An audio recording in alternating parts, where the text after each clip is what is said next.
Louisiana, purchased by Emma B., Connor K., Zach S., Colton G., and Ariana W.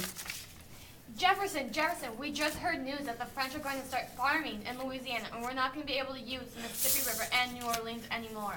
The farmers in America didn't like this idea because they used the Mississippi River to send crops down to New Orleans to bring them to other states. Jefferson asked Napoleon if they could have New Orleans for $7.5 million.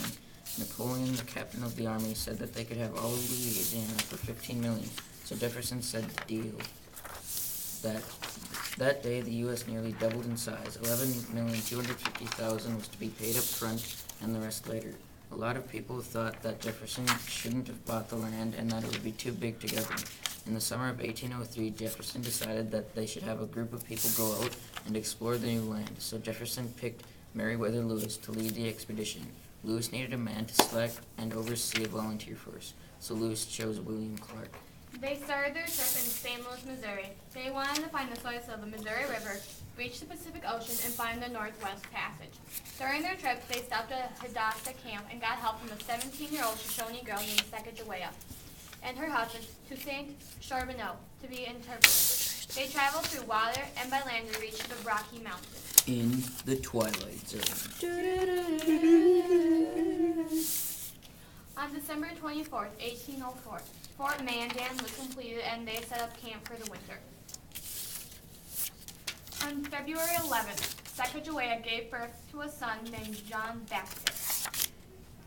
When winter was over, they set off down the river again. They came to a fork in the road. Lewis and Clark believed that the south of the fork was the Missouri River, while the rest of the men believed it was the north. The team split up. August 8th, Sacagawea recognized Beaver Head Rock and said that they were nearing the headwaters of the Missouri and that her people were near. August 17th, Lewis discovers a group of Shoshone people and it is discovered that the leader, Camelot, is her brother. They got back on the road a week later with a guy named Old Toby, along with 29 horses and a mule. In late September, after nearly starving to death, the group emerges from the Rocky Mountains. On October 16th, they reached the Columbia River. November 15th, 1805, the group reached the Pacific Ocean and they cheered. November 24th, 1805, the group voted that they should cross the south side of the river to build winter camps. Everyone voted except Jean Baptiste, who was only 9 months old.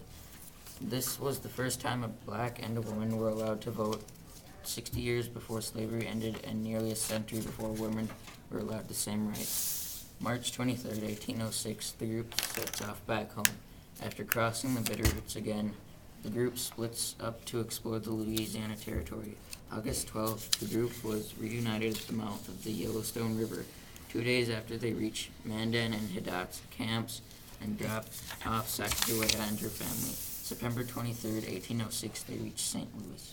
A year earlier, Wilkinson gave Zebulon Pike the difficult assignment of conducting a reconnaissance of the upper Mississippi River. Lewis, Clark, and Pike helped more people believe in manifest destiny, which is that you should move west.